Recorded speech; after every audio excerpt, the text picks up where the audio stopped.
اچھا تو آپ نے فرمایا کہ بھی اس گاؤں کے اندر اس نام کا آدمی ہے، وہ جو آپ سے علم دین سیکھنے آیا ہوا تھا، وہ اس کے گاؤں کا اس نے نام لیا۔ تو آپ نے فرمایا کہ بھئی وہ اس شخص کے بارے میں جانتے ہو تم؟ کہا یہ وہ خرگوش جو گلے میں لٹکایا ہوا ہے۔ کہنے لگا یہ ہے وہ آدمی۔ اچھا آپ نے فرمایا بھئی یہ کیا ہوا؟ یہ شخص یہ تو آدمی تھا، خدمتگار تھا، میرے پاس جو ہے وہ دین سیکھتا تھا، یہ تم کہہ رہے ہو یہ خرگوش بن گیا؟ کہنے لگا جی یہ وہی آدمی ہے جو خرگوش بن گیا ہے۔ امیزنگ۔ تو اب یہ جو شخص تھا، یہ موسیٰ علیہ السلام کے پاس دین سیکھنے والا بندہ، یہ خرگوش بن گیا۔ اور اب جب موسیٰ علیہ السلام نے اللہ کریم کی بارگاہ میں سوال کیا کہ یا اللہ اسے انسان بنا دے پھر سے، تاکہ میں اس سے پوچھوں کہ معاملہ کیا ہے، تو اللہ کریم اس پر اس قدر ناراض تھا، موسیٰ علیہ السلام سے فرمایا کہ پیارے کلیم آپ اس کے بارے میں یہ سوال نہ کریں۔ اللہ، اگر کوئی اور بھی یہ سوال کرتا نبی مرسل، تو اسے بھی میں منع کر دیتا کہ اس کو دوبارہ سے انسان بنانے کا سوال نہ کیا جائے۔ اس نے ایسا کیا کیا تھا؟ وجہ کیا تھی کہ یہ شخص انسان سے خرگوش بنا، اور اللہ تبارک و تعالی اس پر اس قدر ناراض ہوا، فرمایا کہ آپ یہ سوال ہی نہ کریں کہ اس کو پھر سے انسان بنا دیا جائے۔ وجہ بیان کر دی گئی، وہ کیا تھی؟ موسیٰ علیہ السلام نے جب اس آدمی سے پوچھا جس نے اس کو پکڑا ہوا تھا کہ بھئی یہ معاملہ کیا ہے، وجہ کیا ہے، تو وجہ یہ سامنے آئی کہ یہ جب آپ کے پاس سے آیا تو اس نے اپنی قوم میں آ کر لوگوں کو یہ بتانا شروع کیا، جب بھی کوئی بات ہوتی، چونکہ موسیٰ علیہ السلام کے ساتھ رہا تھا، تو اب یہ لوگوں کو کہتا، کوئی بھی بات ہوتی کہتا موسیٰ علیہ السلام نے یوں فرمایا ہے، انہوں نے اس بات کا حکم دیا ہے، یہ بات موسیٰ علیہ السلام کی طرف سے کہہ رہا ہوں میں تمہیں۔ لوگ کیا کرتے، یہ خود سے باتیں بناتا گھڑتا اور موسیٰ علیہ السلام کے ذمے لگاتا، اور لوگوں میں وہ جو ایک شہرت، ناموری اور ایک اس کا مقام مرتبہ بن گیا، بھائی اس کو تو بہت جو ہے وہ ان کی بارگاہ میں بڑا قرب نصیب ہے۔ اب یہ لوگوں میں یوں شہرت پاتا گیا اور پھر لوگوں سے اس کے بدلے میں مال و دولت سمیٹتا گیا۔ میں تمہیں موسیٰ علیہ السلام کی بات بتاؤں گا، بدلے میں کیا دو گے؟ یوں کر کے اس نے لوگوں میں موسیٰ علیہ السلام سے منسوب جھوٹی باتیں عام کرنا شروع کر دی، اور بدلے میں لوگوں سے مال و دولت آنا شروع ہوا، اور یہ عیش و آرام کی زندگی گزارنے لگا۔ اب ہوا یہ کہ جب اس کا معاملہ، بھائی ایک بار غلطی ہوئی، ہو سکتا ہے وہ واپس آ جائے، لیکن نہیں، اب یہ وہ مال و دولت کا جو لالچ تھا اس نے اس کو مزید جو ہے نا وہ بھڑکایا اور اس طرف اس کو ابھارا، اور پھر اللہ تبارک تعالیٰ کی ناراضی اس صورت میں ظاہر ہوئی کہ ایک دن اچانک یہ غائب ہو گیا، لوگوں کو پتہ ہی نہیں چلا کہ کدھر گیا وہ آدمی۔ ہوا یہ کہ وہ انسان سے خرگوش بنا دیا گیا۔ جب موسیٰ علیہ السلام نے اللہ کریم کی بارگاہ میں عرض کی کہ یا اللہ اسے پھر سے انسان بنا اور میں اس سے پوچھوں کہ آخر اس نے کیا کیا ہے، تو اللہ کریم نے ایک تو منع فرمایا کہ یہ سوال نہ کریں آپ، اور دوسرا ارشاد فرمایا کہ بات دراصل یہ ہے، یہ دین کے ذریعے دنیا کی ذلیل دولت کمانے لگ گیا تھا۔ یہ جو دین کا علم تھا اس کے بدلے میں چاہیے تو یہ تھا اللہ کی رضا والے کام کرتا، لیکن اس نے کیا کیا، اس دین کو دنیا سمیٹنے کا ذریعہ بنا لیا، اور اللہ تبارک و تعالیٰ کے نبی علیہ السلام کے ذمے جھوٹی باتیں لگانا شروع کر دی، جھوٹ جو ہے وہ ان کی طرف منسوب کرنا، ان پر باندھنا شروع کر دیا، تو اللہ تبارک و تعالیٰ نے اس شخص کو خرگوش بنا دیا۔ ہمارے معاشرے میں ہم دیکھتے ہیں بہت سارے لوگ ایسے ہوتے ہیں جو دین کا علم ان کے پاس نہیں ہوتا۔ ایک تو وہ طبقہ ہے، ہوتا نہیں ہے لیکن بات بات پر یہ بات کہیں گے، نبی پاک نے فرمایا، قرآن میں ہے، حدیث میں ہے، اللہ کے رسول کا فرمان ہے۔ اس طرح جو ہے ایک طبقہ یہ ہے جو بات بات پر علم نہیں ہے لیکن خود سے کوئی بھی چیز جو ہے نا وہ اپنے من سے بنائی، یا کوئی موقع کہیں کوئی بات چیت چل رہی ہے تو اب اس کو سامنے والوں پر غالب آنے کے لیے، نہیں رسول اللہ نے فرمایا، یہ تو اللہ کے رسول کا فرمان ہے، یعنی یوں کہہ کر وہ اتنے جری ہو چکے ہوتے ہیں کہ چھوٹی چھوٹی باتوں کو یا غلط باتیں یا وہ جو نبی پاک علیہ السلام نے نہیں فرمائی ان کو یوں کہہ کر بیان کر رہے ہوتے ہیں، اور اتنے وثوق کے ساتھ کہ شاید اس نے خود نے پڑھی ہے یہ بات، حالانکہ اس کا حقیقت سے کوئی تعلق نہیں ہوتا۔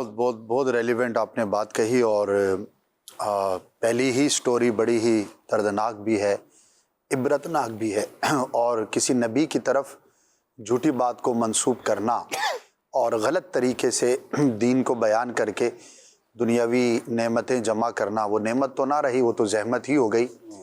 بہرحال اس کا دنیا میں انجام اتنا برا ہے، اور اگر اللہ پاک ناراض ہوا اور آخرت میں گرفت ہوئی تو پھر اس کا جو ہے وہ کتنا خطرناک معاملہ ہوگا۔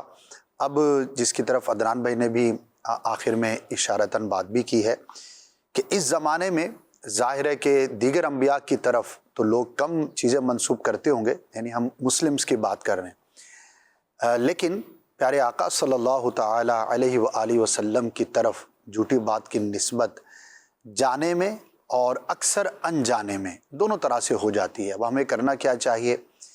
جب تک کسی چیز کے بارے میں خود اوتھینٹک ذریعے پر صحیح مستند کتاب میں پڑھا نہ ہو، بیان نہ کیا جائے، یا پھر جب تک کسی مستند عالم سے کسی حدیث کو آپ نے نہ سنا ہو، آگے بیان نہ کیا جائے۔ اچھا، سنا تو ہے، لیکن بیان کرنے میں ایک عام آدمی کے لیے اور بھی درجہ ہے کہ سنا تو ٹھیک تھا اور وہ جو بیان ہوا وہ بھی درست تھا، لیکن آپ کے اندر وہ ملکہ نہیں ہے، آپ کا حافظہ اتنا قوی نہیں ہے، جب آپ بیان کریں گے تو اس کے اندر مسٹیک جو ہے وہ ہو سکتی ہے۔ تو یاد رکھیے کہ بڑا ہی سینسیٹیو معاملہ ہے، اور جب سے یوں سمجھیے کہ ویسے تو جھوٹی حدیثیں گھڑنا، بیان کرنا، یہ تو زمانہ قدیم سے ہے، اسی لیے محدثین کرام نے اپنی زندگیوں میں جہاں پر حدیثوں کو جمع فرمایا، وہیں پر غلط حدیثوں کو جمع کر کے بھی عام کیا کہ اس زمانے کے اندر یہ جو حدیث منسوب کی جاتی ہے وہ درست نہیں، تو موضوعات کے نام سے، دیگر نام سے یہ بہت بڑا کام جو وہ ہوا۔ اچھا، فی زمانہ اگر ہم بات کریں تو پہلے اگر کوئی غلط بات کرتا تھا تو 10 لوگوں کے درمیان کرتا تھا، 15 لوگوں کے درمیان کرتا ہوگا، جتنا اس کا کرائٹیریا، لیکن جب سے ہمارے پاس ٹیکنالوجی ہاتھ میں آ گئی ہے تو اب ہمارے ہاتھ میں ہی نہیں ہے، یعنی کہ ایک چیز اگر ہم نے کہیں پر بھی بیان کر دی ہے سوشل میڈیا کے ذریعے یا سیٹلائٹ میڈیا کے ذریعے یا کسی بھی ذریعے سے، تو پھر وہ ہمارے ہاتھ میں نہیں ہے۔ اب وہ کب تک چلے گی، کتنے ہاتھوں میں جائے گی، کتنی وائرل ہوگی، تو یوں سمجھیے کہ جو غلط چیز تھی وہ تو ہمیشہ سے غلط تھی، لیکن اس زمانے میں اس غلطی کی جو انٹینسٹی ہے وہ بہت زیادہ بڑھ گئی ہے۔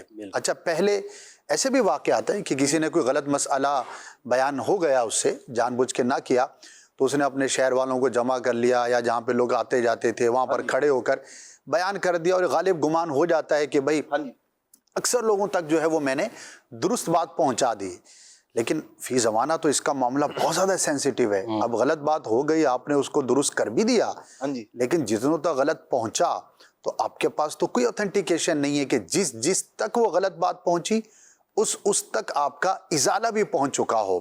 تو اٹس ویری سینسیٹیو، اور ہمیں اس چیز کے بارے میں محتاط رہنا چاہیے۔ الحمدللہ امیر اہل سنت کی تربیت ہے، دینی ماحول کی ایک برکت آپ سے میں عرض کرتا ہوں کہ مجھ سمیت ہم سب مبلغین کو اس بات کی بڑی تاکید ہے کہ قرآنی آیت یا حدیث پاک دیکھ کر بیان کی جائے، اور آپ نے دیکھا ہوگا اکثر مبلغین جو ہے وہ دیکھ کر بیان کرتے ہیں۔ ہاں، کوئی ایسی روایت ہے کہ جو آپ کو بہت زیادہ وثوق کے ساتھ یاد ہے، وہ بھی ہر ایک کو اجازت نہیں دی جاتی۔ یہ آیت کریمہ ہے اور آپ حافظ ہیں اور اس کا ترجمہ آپ کو بڑے وثوق سے یاد ہے، اور وہ ایک کامن آیت ہے، تو پھر وہ پڑھی بھی جاتی ہے۔ میں یہ نہیں کہتا کہ ہر چیز دیکھ کر پڑھی جاتی ہے، لیکن کہیں نہ کہیں اس کا کرائٹیریا جو ہے وہ ڈیفائن ہے، اور جو تفتیش کا سلسلہ ہوتا ہے تو اس میں بھی چیزیں بیان کی جاتی ہیں۔ لیکن یہ تو میں یہاں کی بات کر رہا ہوں، آپ سے میں سوال کرتا ہوں، جیسے عدنان بھائی نے کہا کہ لوگ کہہ دیتے ہیں کہ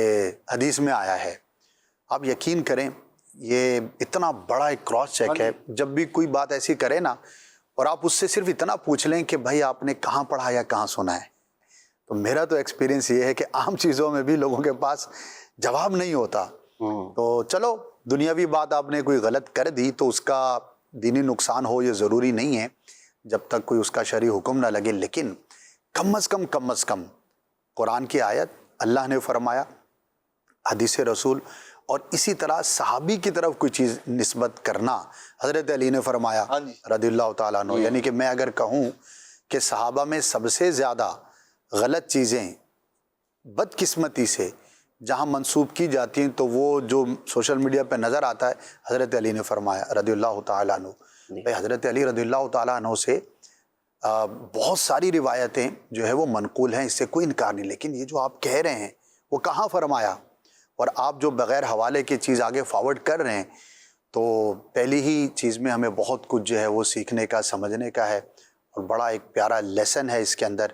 اچھا، پہلے زمانے کے اندر اس طرح کے واقعات بکثرت کتابوں کے اندر ملتے ہیں، کوئی خرگوش بن گیا، کوئی سزا کے طور پر سور بن گیا، کسی کو کسی اور بندر بنا دیے گئے، تو اس طرح کے بڑے واقعات ہیں کہ دنیا میں ہی عذاب الہی ظاہر ہوتا تھا۔ اب سرکار صلی اللہ تعالی علیہ وسلم کے برکت سے ایسے واقعات نہ ہونے کے برابر ہیں، یا کوئی ایسا دیکھا سنا تو نہیں ہے، لیکن آپ یاد رکھیے کہ قیامت کا جو عذاب ہے وہ یہاں کے مقابلے میں کہیں زیادہ شدید ہے۔ اللہ پاک مجھے بھی توفیق خیر عطا فرمائے، اور ہم سب کو اس معاملے پر بہت زیادہ جو ہے وہ غور کرنے کی ضرورت ہے۔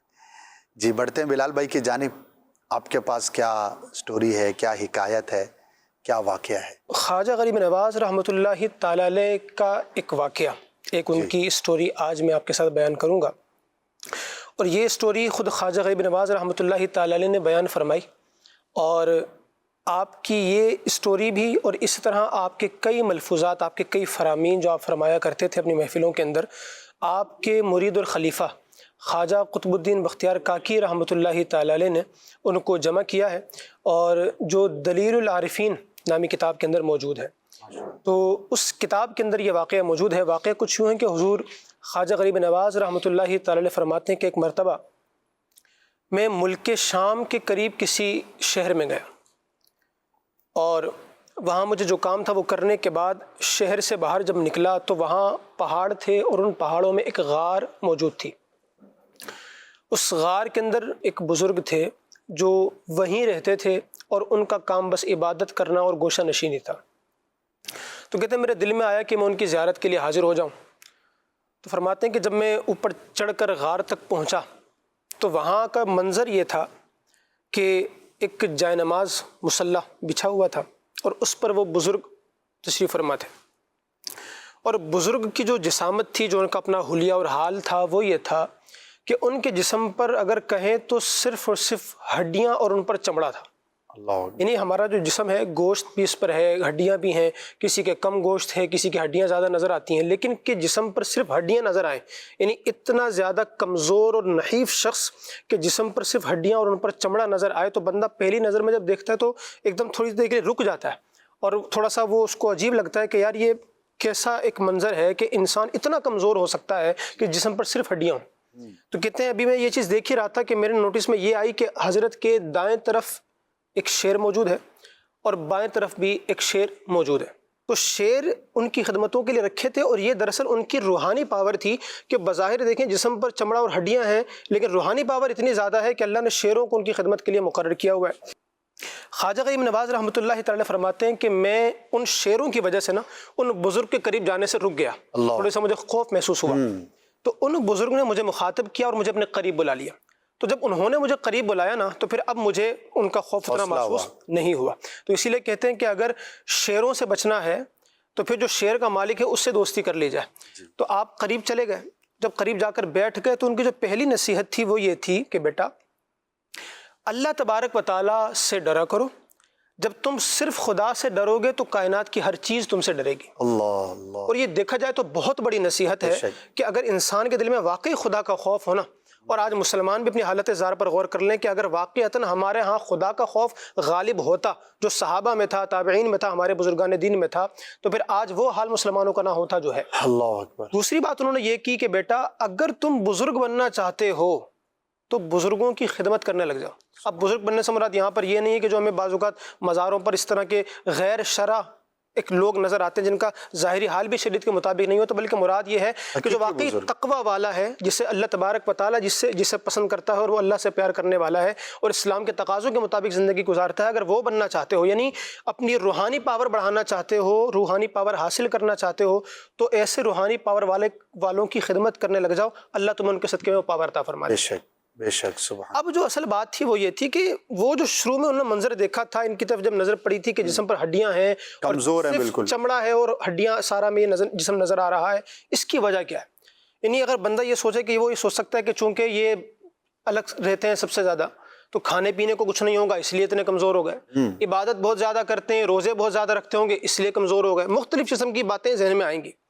تو یہ سوالات خواجہ غریب نواز رحمۃ اللہ تعالی علیہ کے ذہن میں بھی تھے۔ ان بزرگ نے اب جو تیسری نصیحت کی اور جو تیسری بات کی اس کے اندر انہوں نے اس کہانی کے پیچھے کہانی کو بیان کیا کہ میرا یہ جو ظاہری حال تمہیں نظر آ رہا ہے اس کی وجہ کیا ہے۔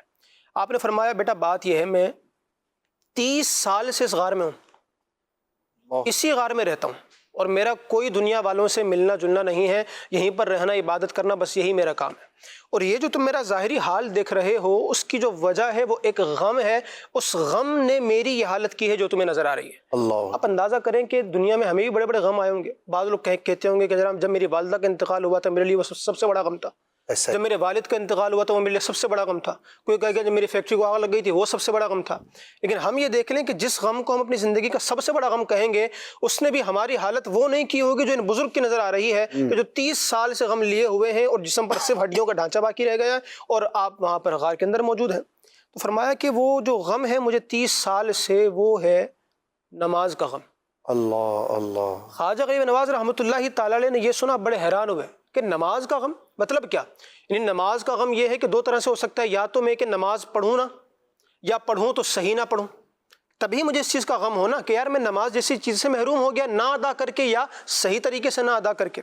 اور وہ بزرگ جو اکیلے موجود ہیں ان کی نماز تو قضا ہونے کا تصور نہیں بلکہ وہ تو ساری رات عبادتیں کرتے ہوں گے، 30 سال سے الگ رہ رہے ہیں، اور ان کی نماز کا جو ایک لیول ہوگا وہ ہماری یقیناً ہماری 2 رکعتیں اور ان کی 2 رکعتیں برابر نہیں ہوں گی۔ صحیح۔ تو اب کہنے کی بات کیا ہے؟ کہا کہ مجھے ڈر اس بات سے لگتا ہے کہ ایک تو میں نماز جب ادا کروں تو کہیں ایسا نہ ہو کہ نماز کی کوئی شرط، کوئی فرض، کوئی ایسی سنت، کوئی ایسی چیز مجھ سے رہ جائے کہ جو نماز کو کامل نہ کرے اور میری نماز میں کوئی خرابی آ جائے۔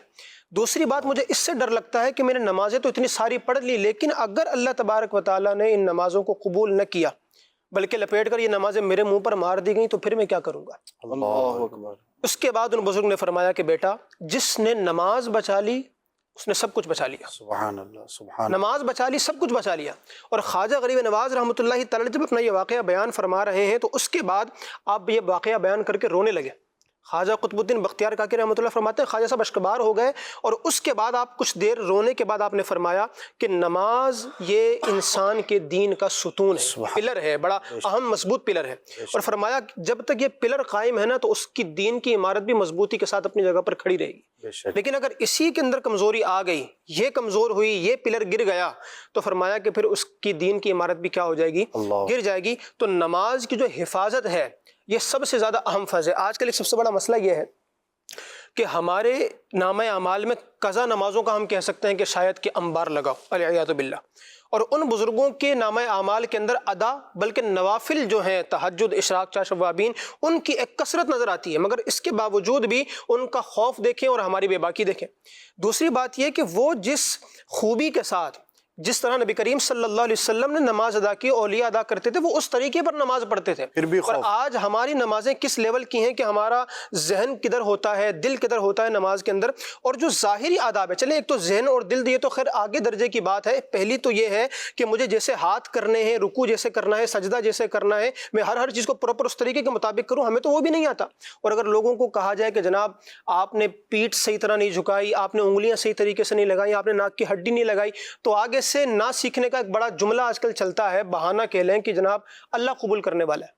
تو ان کی بارگاہ میں عرض ہے کہ پہلے نماز کو اس طریقے پر ادا تو کر لیں کہ وہ قبول ہونے کے لیے پہنچ تو جائے، پہلے پھر امید رکھیں، پھر امید رکھی جائے نا۔ اور اللہ تبارک و تعالیٰ پر یہ کوئی لازم نہیں ہے کہ آپ بہت اچھے طریقے پر بھی ادا کر لیں تب بھی وہ اس نماز کو قبول ہی فرمائے، لیکن یہ کہ اگر آپ اپنی طرف سے پوری کوشش کر لیتے ہیں اور پھر عرض کرتے ہیں مالک مولا میں نے حق تو ادا نہیں کیا نماز کا، لیکن اگر تو رحمت فرما کر قبول کر لے تو یہ ہمارے لیے یقیناً بہت بڑی سعادت کی بات ہوگی۔ تو خواجہ غریب نواز رحمۃ اللہ تعالی علیہ اور ان بزرگ کا ایک متفقہ پیغام جو یہ ہے وہ یہی ہے کہ ہمیں اپنی نمازوں اور اپنی خاص عبادتوں کی طرف توجہ دینی چاہیے کہ جن کی بنا پر وہ بزرگ بھی بزرگ ہوئے اور ان کے پاس خواجہ غریب نواز رحمۃ اللہ تعالی علیہ جیسی شخصیت ملنے کے لیے گئی، اور پھر خواجہ صاحب کی صحبتوں میں اور ایسے ملفوظات سن کر جو ابھرے ان کو بھی دنیا خواجہ قطب الدین بختیار کاکی رحمۃ اللہ علیہ کے نام سے جانتی۔ ماشاءاللہ اس میں بلال بھائی دونوں طرح کے افراد ہیں ماشاءاللہ۔ نماز کے بارے میں جیسے آپ نے فرمایا کہ بعض لوگوں کو جب کہا جاتا ہے تو وہ یہ کہتے ہیں کہ اللہ قبول کرنے والا ہے. یہ بھی ایک طبقہ ہے اور شاید یہ طبقہ زیادہ ہو. لیکن اس کی اگر ہم فلپ سائڈ کی بات کریں تو ایک تعداد ہے جب ان کو نماز کے بارے میں کہا جاتا ہے تو ماشاءاللہ وہ خوش بھی ہوتے ہیں. جی میں اپنی ایک سٹوری کہہ لیں، حکایت کہہ لیں، جو بھی، ایک جگہ پر میری حاضری تھی اور مالدار لوگ تھے بظاہر دنیاوی طور پر، جو ویل اسٹیبلش ہوتے ہیں اور ٹھیک ٹھاک مالدار تھے، یعنی کہ وہ سمجھو کہ اربوں پتی لوگ ہوں گے. اچھا، وہاں پہ نا فرض علوم سکھانے کا سلسلہ تھا. اب فرض علوم جو ہمارے دینی ماحول کے زیادہ قریب ہیں وہ جانتے ہیں کہ جب نماز کا چیپٹر آتا ہے تو قافلے میں بھی اور ویسے بھی تو نماز کا عملی طریقہ بھی سکھایا جاتا ہے، جیسے کہ آپ نے بھی بیان کیا. اچھا، ایک لمحے کے لیے میرے ذہن میں یہ خیال آیا کہ یار یہ مطلب دنیاوی طور پر ایسے لوگ ہیں تو ان کو بھی وہ کروایا جائے یا نہ کروایا جائے. اب ظاہر اس کے اندر سب کو کھڑا کر کے ہم پریکٹیکل کرواتے ہیں، بھئی پیٹھ کیسی ہونی چاہیے تو نظر کیسی ہونی چاہیے. تو بہرحال پھر میں نے کہا بھی کروانا تو ہے، مسلمان ہیں اور اس کے اندر کوئی ایسی بات تو نہیں ہے. ہو گیا. تو جو پازیٹیو چیز میں بیان کرنا چاہ رہا ہوں، پورا فرض علوم کورس ہو گیا. اس کے بعد ایک شخص تھا اس کے اندر اور اربوں پتی آدمی ہوگا، وہ بعد میں ملا مجھے، کہنے لگا کہ میں نے کہا ہاں بھائی کیسا رہا کورس. ایک فیڈ بیک جیسے بندہ بات کرتا ہے، کہنے لگا سب چیزیں اچھی تھی، سب اپنی جگہ پہ تھا، لیکن وہ جو نماز کا عملی طریقہ، جو سجدے میں پاؤں کی انگلیاں جو چیک کی گئی نا، اور جو پیٹھ اور ہاتھ باندھنے کا طریقہ، بولا میں نے ساری زندگی میں کبھی نہیں سیکھا تھا. اچھا، میرے لیے یہ فیڈ بیک بہت زیادہ اہم تھا کہ بظاہر جس کے بارے میں آپ توقع نہیں رکھتے، لیکن وہ اتنا خوش، اس نے کہا میں نے تو سب نوٹ کیا تھا اور اپنے گھر میں جا کر گھر والوں کو جمع کر کے میں نے ایک ایک کو بتایا ہے کہ نماز ہے وہ اس طرح سے پڑھی جاتی ہے. تو یہ بھی ایک تعداد ہے. تو ہمیں کوشش کرتے رہنا چاہیے اور بتاتے رہنا چاہیے، اور یہ دل میں بات نہیں لانی چاہیے کہ پتہ نہیں سامنے والا قبول کرے گا یا نہیں کرے گا. دونوں طرح کے لوگ ہوتے ہیں، بعض لوگ بے توجہی کرتے ہیں، بڑی تعداد ہوگی، لیکن ایک تعداد ہے لوگوں کی. چند چیزیں ایسی ہیں کہ جس پہ کوئی بھی مسلمان انکار نہیں کرتا، بھلے وہ نہ بھی کرتا ہو، لیکن جیسے نماز ہے، قرآن ہے، ماشاءاللہ روزے کے بارے میں یا حج کے بارے میں جو ہماری، تو اگر ہم کسی کو نیکی کی دعوت دیتے ہیں تو وہ مطلب سن لیں گے. قبولیت اللہ جس کو توفیق دے. تو خواجہ غریب نواز رحمۃ اللہ تعالی علیہ کے ماننے والوں کے لیے یہ خاص پیغام اور یہ خاص حکایت کے اندر جو چیز ہے، کم از کم میں یہ نیت کر لوں، ہم سب یہ نیت کر لیں. ظاہر ہے کہ نماز قضا کرنا گناہ ہے اور کسی کو بتانا نہیں ہوتا کہ مجھ پر اتنی نمازیں جو فرض ہیں نا وہ باقی ہیں، لیکن دل میں نیت کر لیں کہ اگر مجھ پر زندگی میں کوئی ایک بھی نماز میرے ذمے پر باقی ہے تو میں اس کو ادا کر لوں. میں اس اسٹیٹ کے اندر ہونا چاہیے مجھے کہ میں یہ کہہ سکوں کہ آج تک مجھ پر جتنی نمازیں ضروری لازم ہوئیں وہ میں الحمدللہ سب ادا کر چکا ہوں. آپ یقین کریں، یہ اگر آپ کو حاصل ہو گیا نا، پھر آپ دیکھیے گے کہ آپ کا دل کتنا پرسکون ہوگا اور ایک اطمینان قلب جو ہے وہ حاصل ہوگا. بقیہ ڈیٹیل سیکھنے کے لیے قافلوں میں سفر کریں، آن لائن کورسز ہیں، نماز کورس ہے. الحمدللہ ابھی جیسے چینل کی میں بات کروں تو ہمارے ہاں ایک تحریک چلی ہے، اور ہمارے جو عام امپلائیز ہیں، میں مبلغین کی یا دینی ماحول سے وابستہ افراد کی بات نہیں کر رہا، ماشاءاللہ ڈپارٹمنٹ وائز 50-50 60-60 لوگ نماز کورس باقاعدہ طور پر کر رہے ہیں کہ جیسے ان کا ٹائم آف ہوتا ہے تو ہماری جو کورسز کی مجلس ہے تو آپ بھی اپنے اداروں میں جو بھی ہیں آپ کر سکتے ہیں. اور یہاں پر بھی ہر طرح کا طبقہ ہے، کوئی کہاں سے آیا، کوئی کہاں سے آیا. ایک تعداد ہے یہاں پر بھی کام کرنے والوں کی جو باہر سے آئے اور کبھی انہوں نے زندگی میں شاید نماز سیکھی نہیں ہوگی یا اس طرح سے نہیں سیکھی ہوگی، الحمدللہ وہ بھی سیکھ رہے ہیں. تو اللہ پاک ہم سب کو 5 وقتہ نماز پڑھنے کی توفیق عطا فرمائے اور ظاہری باطنی آداب کے ساتھ پڑھنے کی توفیق عطا فرمائے. عمران بھائی کی طرف بڑھیں گے. بھائی ایک چیز میں بھی یہاں پر ایڈ کرنا چاہوں گا، آپ نے نماز کی بات کی اور پازیٹیو تھنکنگ کی، مثبت سوچ کی آپ نے بات کی. خصوصی مدنی مذاکرے کے اندر مدینۃ الاولیاء ملتان شریف سے شوبز سے وابستہ افراد جو ہے یہ آئے ہوئے تھے، تو یہاں پر الحمدللہ نماز کورس ان کو کروایا گیا. اچھا، تو جو آپ نے بات کی نا کہ وہ جو طبقے کی اور اس کے اندر یہ کروایا نہ کروایا جائے، تو میں مدنی چینل کے ناظرین سے یہ بات کہوں گا کہ ان کا فیڈ بیک ایسا تھا کہ ان میں سے کئی عاشقان رسول رو رو کر یہ کہہ رہے تھے کہ ہم نے شاید جو اب پہلی دفعہ نماز اس طرح سیکھی ہے، اتنے اہتمام ایسا لگتا ہے کہ ہم نے نمازیں ضائع کی ہیں اپنی. آج ہم نے آ کر نماز درست طریقے سے سیکھے، نماز کس طرح پڑھتے ہیں، ماشاءاللہ۔ باقاعدہ ان کو پریکٹیکل کر کے سکھایا گیا، کہیں نے بتایا اتنے شرائط اتنے فرائض، ہمیں آج پہلی دفعہ جو ہے وہ اس کورس میں اصل میں سیکھا نہیں ہوتا نا، ہم نے دیکھ دیکھ کے سیکھا ہوتا ہے، دیکھ دیکھ کے پڑھا ہوتا ہے۔ جب باقاعدہ طور پر ہم سیکھتے ہیں کسی سیکھے ہوئے سے، جس کو سکھانا بھی آتا ہو اور اس کا اپنا نالج بھی ہے وہ اوتھینٹک ہو، تو پھر واقعی مزہ آتا ہے۔ چلیے جی نیت کر لیں، ماشاءاللہ ایک ٹاپک چلا ہے کہ نماز پڑھنی ہے ایک تو، اور دوسرا صحیح طور پر پڑھنی ہے اور سیکھ کر پڑھنی ہے۔ اور وہ میرے ناظرین کہ جو یہ سوچ رہے ہوں کہ ہم قافلے میں کب جائیں گے، ہمارے پاس تو ایسی سہولت نہیں ہے، تو آپ گھر میں بیٹھے آن لائن بھی نماز کورس کر سکتے ہیں۔ جو ٹائم آپ کہیں کہ میں روزانہ 1 گھنٹہ یا 3 دن تک 2 گھنٹے دے سکتا ہوں، تو آپ کے وقت کے مطابق آپ کو نماز سکھا دی جائے۔ اللہ پاک ہم سب کو مرنے سے پہلے پہلے نماز سے وہ سچی لگا اور محبت عطا فرمائے جیسا کہ ہونا چاہیے، اور اگر کسی کے ذمے پر نمازیں باقی ہوں تو اسے ادا کرنے کی توفیق عطا فرمائے۔ بڑھتے عمران بھائی کی طرف۔ عمران بھائی آپ کے پاس کیا حکایت ہے اور اس سے کیا ہمیں سیکھنے کو ملے گا؟ جی بسم اللہ الرحمن الرحیم۔ میں آج یہ بیان کروں گا اسد بھائی، ایک شخص کی کہانی ہے اور لوگ اس کے پاس جو ہے وہ جایا نہیں کرتے تھے۔ اچھا پکوان کا اس کا کام تھا، کھانے پینے کی بات، کھانے پینے کی باتیں ہیں بالکل، اور یقیناً یہ اچھی ہوتی ہیں۔ کھانا پینا تو ویسے ہی اچھا ہی ہوتا ہے۔ میں نے کب کہا ہے کہ آپ نہ کریں، آپ اس کو بیان کریں، بالکل اچھی بات ہے۔ تو پکوان کا ان کا کام تھا، تو اب ان کے پاس جو ہے نا آرڈر نہیں آتے تھے یا بہت کم آتے تھے، اور ایک بات ان کے بارے میں کہی جاتی تھی کہ بھائی آپ ان کے پاس جائیں گے تو جو آرڈر آپ لے کر جائیں گے نا وہ تو کینسل ہو جائے گا، وہ جو آرڈر دے دیں گے وہ آپ لے لیں گے۔ اچھا۔ اور اسی طرح دوسرے پکوان والے تھے تو اس کے بارے میں یہ تھا کہ یار ان کا کام بڑا اچھا چلتا ہے۔ تو اب اس کی کیا وجہ تھی؟ تو اس کی وجہ یہ تھی، اس کے پیچھے کہانی یہ تھی کہ وہ شخص کے جس کا بزنس نہیں چل رہا تھا، جس کے پاس آرڈر نہیں آ رہے تھے نا، اس کے پاس جو آپ آرڈر لے کر جائیں گے نا کہ بھی میرا یہ ایونٹ ہے خاندان کا، شادی کا ہے، یا کوئی بھی آپ کے خاندان کا کوئی ایونٹ ہے، اس میں آپ نے آرڈر بنوانا ہے، میٹھے میں کچھ بنانا ہے، نمکین میں کچھ بنانا ہے، لیکن وہاں جائیں گے تو وہ کہیں گے کہ نہیں یار، جیسے مثال کے طور پر آپ نے 2 دیگیں بنوانی ہے بریانی کی، اور آپ کہیں کہ 12 کلو کی جو ہے نا وہ 2 دیگیں بنا لیں، تو وہ کہیں گے نہیں 12 کلو کی 2 نہیں، آپ 8 کلو کی 3 بنوا لیں۔ 12 کی 2 کے بجائے 8 کی 3، 8 کی 3 بنا لیں۔ نتیجہ تو ایک ہی ہوا؟ نہیں، اس کا پھر خرچہ وغیرہ بڑھ جاتا ہے نا 3 میں۔ ٹھیک ہے۔ تو وہ بہرحال اس کے فوائد بیان کرتے تھے۔ اچھا اسی طرح میٹھے میں آپ نے کہا کہ لبے شیری بنا دیں، تو وہ کہے گا نہیں لبے شیری نہیں، آپ زردہ بنوا لیں۔ اچھا، زردہ صحیح رہے گا آپ کے لیے۔ اچھا اسی طرح اب وہ کوئی اور کہے کہ مجھے اپنے جو ہے نا وہ باربیکیو کے اندر خاندان میں ایونٹ میں یہ بنوانا ہے، تو سامنے والا کہے گا نہیں یہ تو آج کل چلتا ہی نہیں ہے، اس کی جگہ یہ آئٹم رکھیں آپ۔ تو جیسے سردی کا موسم ہے تو آپ فش جو ہے نا فرائی کروائیں، باربیکیو کے اندر آپ جو ہے نا وہ چکن نہ رکھیں، آپ فش رکھیں۔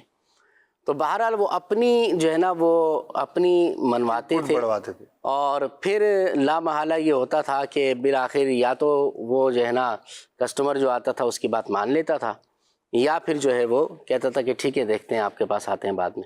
تو پھر بعد میں کون آتا ہے؟ ایک مرتبہ کسٹمر چلا گیا آپ کے پاس سے دوبارہ نہیں آنے والا۔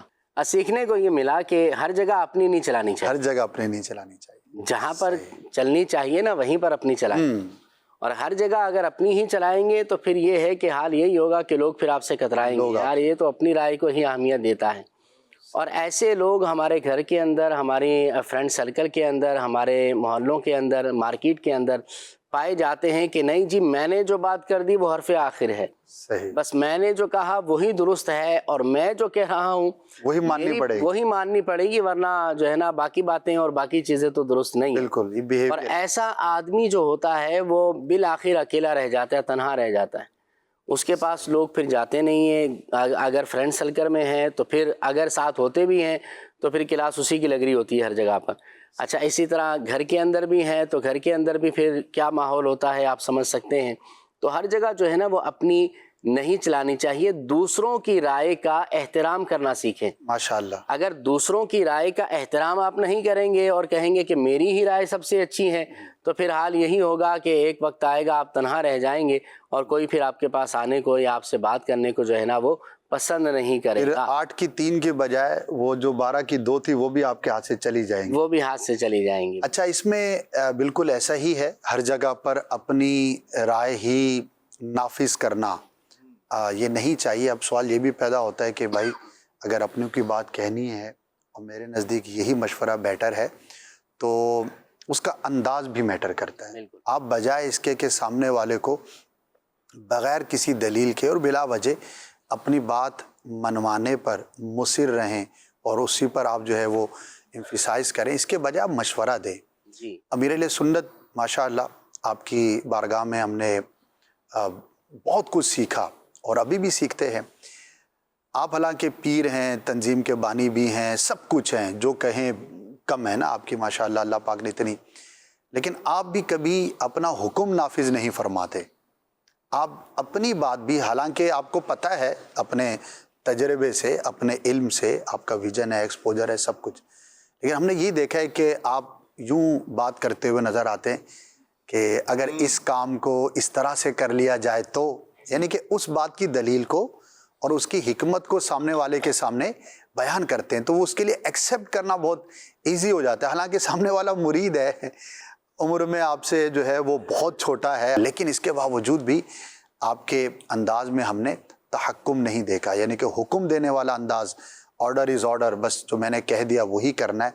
اسی وجہ سے دیکھیں کہ ماشاءاللہ آپ سے محبت کرنے والوں میں بھی اضافہ ہے اور دن بدن یہ کاروان بڑھتا چلا جا رہا ہے۔ تو چھوٹے لیول پر ہو، فیملی میٹر ہو، فرینڈ سرکل ہو، یا تنظیم ہو، یا ملک ہو، یا سلطنت ہو، یا پولیٹکس ہو، کچھ بھی ہو، جو بھی اچھے انداز پر اپنی بات کو، ہاں اگر آپ کی بات میں وزن ہوگا تو لوگ مانیں گے۔ یہ بھی ایک احساس کمتری کی ایک علامت ہوتی ہے کہ آپ کو اپنی بات پر ہی اعتماد نہیں ہوتا، بھئی میں نے کہہ دیا نا کر لو۔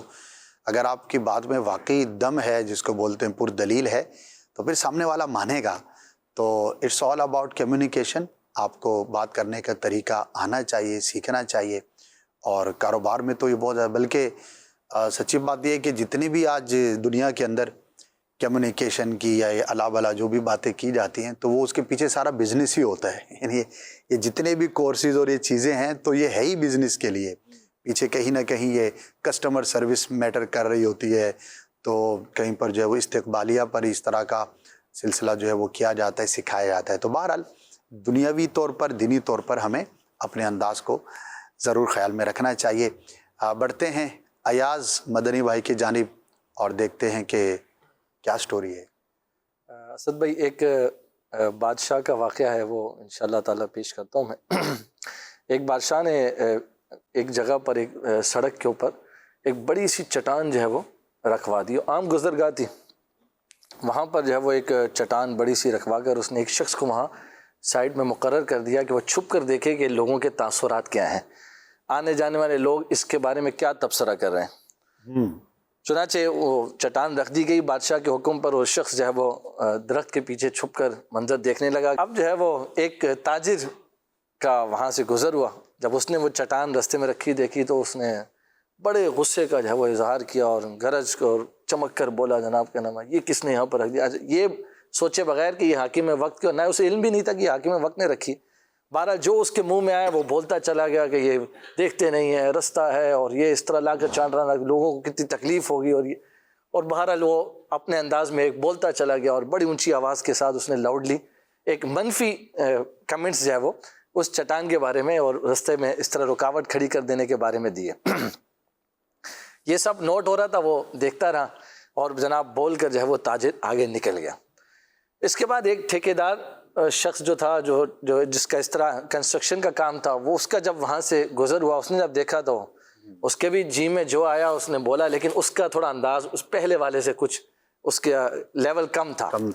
بہرحال وہ بھی اپنے تئیں بولتا ہوا، تبصرہ کرتا ہوا آگے بڑھ گیا۔ اس کے بعد 3 نوجوانوں کا ایک گیدرنگ، دوستوں کی ایک ٹولہ وہاں سے گزرا۔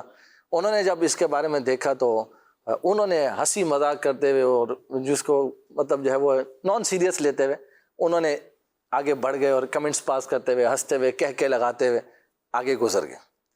اس کے بعد ایک جو ہے وہ مزدور وہاں سے گزرا, اور جس کو آپ مڈل کلاس فیملی سے جس کو آپ کہیں کہ نارمل ایک شخص ہے وہ کیا نام ہے, اور مزدور طبقہ, جب وہ وہاں سے گزرا اس نے جب دیکھا کہ یہ چٹان جو ہے وہ رستے میں رکھی ہے تو اب وہ پریشان ہوا.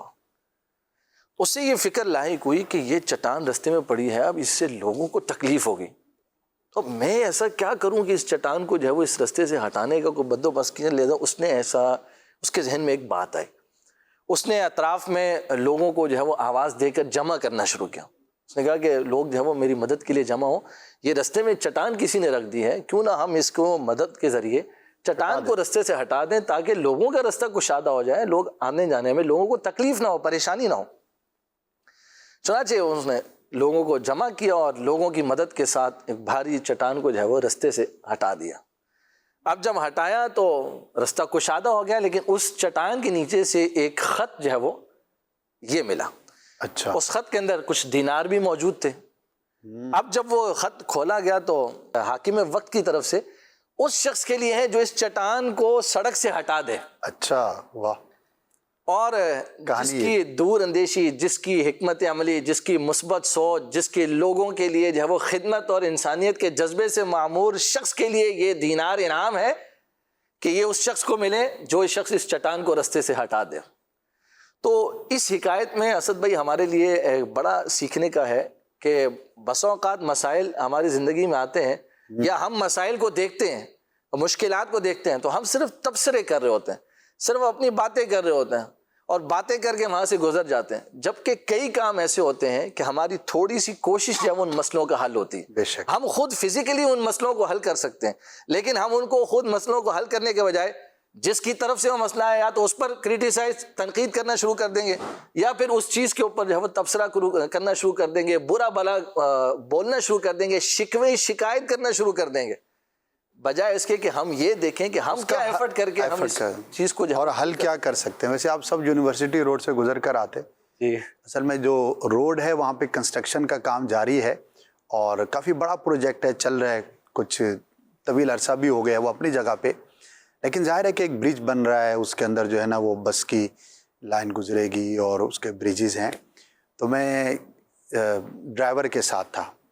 آپ یقین کریں وہ ڈرائیور ہے بیچارہ, اس کی انجینئرنگ پر ایسا تبصرہ اس نے کیا اچھا کہ میں تو اس کو کچھ بھی نہیں جواب دے سکا. میں یہ سوچتا ہی رہ گیا کہ یار جنہوں نے یہ بنانا ہے برج, تو انہوں نے اس کا جو بھی میپ بنایا ہوگا, جو بھی نقشہ بنایا ہوگا, تو وہ ظاہر ہے کہ کوئی مطلب عقل مند نہیں بنایا ہوگا نا, ایسا تو نہیں ہے کہ وہ, لیکن وہ ایک عام سا آدمی کے جس کو کچھ بھی نہیں پتا ہوگا, اگر اس کو کہہ دیا جائے نا کہ ذرا یہ اس کے میجرمنٹ ہی کر دیں, تو شاید وہ روڈ کی جو وڈتھ اور لینتھ ہے اس کو بھی صحیح طرح سے نہ ناپ سکے. لیکن تبصرہ وہ ایسا کریں گے کہ جیسے آپ کو حیرت ہوگی کہ یار یہ پتہ نہیں ساری بے وقوف ہیں جو یہ کام کر رہے ہیں. تو یہ تو ایک بہت بڑا سوشل ایشو ہے. کیا کہیں گے بلال بھائی, بلا ضرورت تبصرہ یا اپنے قد سے بڑا تبصرہ؟ آپ جو فرما رہے ہیں بالکل درست ہے. میرا بھی روزانہ یعنی 2 چکر تو میرے اس روڈ کے روزانہ کے مسٹ ہے نا. یہ تو کھانا کھانے جیسے آج نہیں, گھر تو نہیں جاتا, لیکن جب آتا ہوں صبح اور پھر جب شام کو جاتا ہوں تو یوں 2 چکر ہو گئے. عموماً ہوتا یہی ہے کہ میں آن لائن جو ہے وہ گاڑی بک کر کے ہی آتا ہوں اور پھر بک کر کے ہی جاتا ہوں. تو عموماً جب آپ کو اس طرح کے لوگ جنہوں نے آپ کو کہ نہیں آپ ان کے ایک وہ بیٹھے ہوئے ہیں ساتھ میں اور وہ آپ کو ڈراپ کرنے کے لیے نکلتے ہیں, تو وہ لوگ عموماً زیادہ تبصرے کرتے ہوئے نظر آتے ہیں. یعنی میری اگر اپنی گاڑی ہے اور میں خود جا رہا ہوں تو میں ظاہر سی بات ہے شروع میں ایک آدھ دن دیکھ کر جھنجھلاؤں گا, اس کے بعد بس کہلے کہ یا تو زیادہ چیزیں کرتا ہوا نکل جاؤں گا اور یا پھر چپ رہ کے نکل جاؤں گا. لیکن وہ لوگ جو کسی کو لے کر جا رہے ہوتے ہیں نا, تو اس سے انہوں نے پیسے بھی لینے اور وہ سارا سب باتیں کرنے کی بازو کا کوشش کرتے ہیں, اور باتیں کریں تو کریں کیا, حالات سبھی کے خراب ہیں. تو جو سامنے کی ایک چیز ہوتی ہے نا, جو روڈ بنتا نظر آ رہا ہے اس پر, چونکہ اب ظاہر سی بات ہے کنسٹرکشن ہے, تو اب آپ اگر ایک دن گزرے تو راستہ کچھ تھا, اگلے دن آپ صبح آئیں گے تو بعض اوقات جو جن لوگوں نے رات میں کام کیا ہے اس روڈ پر کہ ٹریفک کم ہونے کی وجہ سے تھوڑا بہت انداز چینج ہو جاتا ہے روڈ کا, صبح چینج ہو جائے گی یو ٹرن. اب وہ آتے ہیں صبح تو پھر وہ اب نیا ایک ٹاپک, نئی ایک چیز ان کے سامنے ہوتی ہے. تو یہ آپ نے جو بات کی واقعی انجینئرنگ والی, تو یہ بہت سو سے سنی ہے, صبح بھی سنی ہے, شام کو جاتے ہوئے بھی سنی ہے, اور ایسا لگتا ہے کہ جیسے واقعتاً کہ جو کام کر رہے ہیں صرف انہی کو اس فن کا نہیں پتا, باقی شاید پورے شہر کو یا جو بھی یہاں سے گزر رہے ہیں ان سبھی کو پتا. اچھا, یہ ایک مثال ہے, چٹان سے بات چلی ہے, ناٹ اونلی کنسٹرکشن, لوگ تبصرہ کرنے والے پتہ نہیں کن کن چیزوں پہ تبصرہ کر رہے ہوتے ہیں. اب دیکھیں نا، ایک بات کہی جاتی ہے کہ جب کرکٹ میچ ہو رہا ہوتا ہے نا، تو جو گراؤنڈ کے باہر بیٹھا ہوتا ہے نا، وہ کھیلنے والوں سے زیادہ اچھا کھیل رہا ہوتا ہے. یار اس بال پہ چھکا ہونا چاہیے تھا، یہ کیچ کیسے چھوٹ گیا، اس پر تو چوکا ہونا چاہیے تھا، یہ آؤٹ تو بنتا ہی نہیں ہے، کیسے ہو گیا. تو ایسا نہ کریں. پریکٹیکل لائف کے اندر جو ہوتا ہے نا، اس کی بات الگ ہوا کرتی ہے. دیکھیں کس وقت کیا، کب اور کتنا بولنا ہے، یہ ایک فن ہے. بے شک. اگر یہ کسی کو آ جائے نا تو بندے کی زندگی پھر گلے گلزار ہو جاتی ہے، زندگی کے اندر سکون آ جایا کرتا ہے. تو ویسے بھی زیادہ بولنا تو ویسے بھی وبال ہی ہوتا ہے، زبان کی آفتیں اپنی جگہ پر ہیں، لیکن ہمارا کیا جو ہے نا اس کے اوپر ریئیکشن ہونا چاہیے. لگتا ہے لوگوں کے پاس ٹاپک بھی نہیں ہے، شاید یہ بھی ایک وجہ ہو. اب مثال ہے، لوگ ہیں، کیا کہیں گے عدنان بھائی، اب وہ کچھ نہ کچھ تو بات کرنی ہے. جیسے بلال بھائی نے کہا کہ اس کو ہم نے جو ہے وہ پیسے دینے ہیں، ایک تو گاڑی چلانے کے پیسے دینے ہیں، دوسرا اس کا تبصرہ سننے کے بھی گویا کہ ہم مکلف ہو گئے. تو لوگوں کے پاس ٹاپکس بھی نہیں ہیں. اچھا وہ کیا بات کرے گا بیچارہ؟ جی ایسا ہی ہے، اصل میں کچھ ترجیحات کا بھی فرق ہے جی. یعنی ہمارے ہاں یوں کہہ لیں کہ وہ تبصرہ کرنے کے لیے ہم نے کچھ چیزیں خاص کر لی ہیں جس پر یعنی بولنا ہی بولنا ہے. تو اس کی وجہ یہ ہے کہ ہم نے جو اپنا ایک مائنڈ سیٹ کیا ہوا ہے تو اسی کے مطابق گفتگو ہوتی ہے. اگر ہم کوئی اس طرح کا ماحول بھی بنایا جائے، مثال کے طور پر اب اگر گاڑی میں سفر ہو رہا ہے تو روڈ ٹوٹا ہوا ہے، تو اب لا محالہ میں تو جو جا رہا ہوں وہ اس وجہ سے تنگ ہوں کہ بھئی یہ روڈ ٹوٹا ہوا، مجھے وقت زیادہ لگے گا، اور جو گاڑی چلا رہا ہے اس کا روز کا جو ہے وہ آنا جانا ہے، صبح سے 2-4 چکر وہ کاٹ چکا ہے. تو اب وہ اس کے ذہن میں کیا ہے، جو میں اس سے پہلے پیسنجر میرے ساتھ تھا، وہ جو اس کے ساتھ میرا معاملہ ہوا ہے وہ میں ان کو بتاؤں گا. یہ جو پہلا اس سے پہلے مطلب جیسے بلال بھائی یہ روزانہ گئے ہیں، اب صبح جس کے ساتھ آئے ہیں ضروری نہیں کہ واپسی اسی کے ساتھ جا رہے ہوں، بلکہ یہ اپنا صبح والا جو ایکسپیرینس ہے وہ اس کے ساتھ شیئر کریں گے، وہ ان کے ساتھ شیئر کریں گے. اب یعنی وہ دونوں طرف سے جو ہے نا وہ ذہن ایک پہلے سے فکس ہوتا ہے کہ عام طور پر جو آدمی ہوگا تو وہ اس طرح کی باتیں ہوں گی.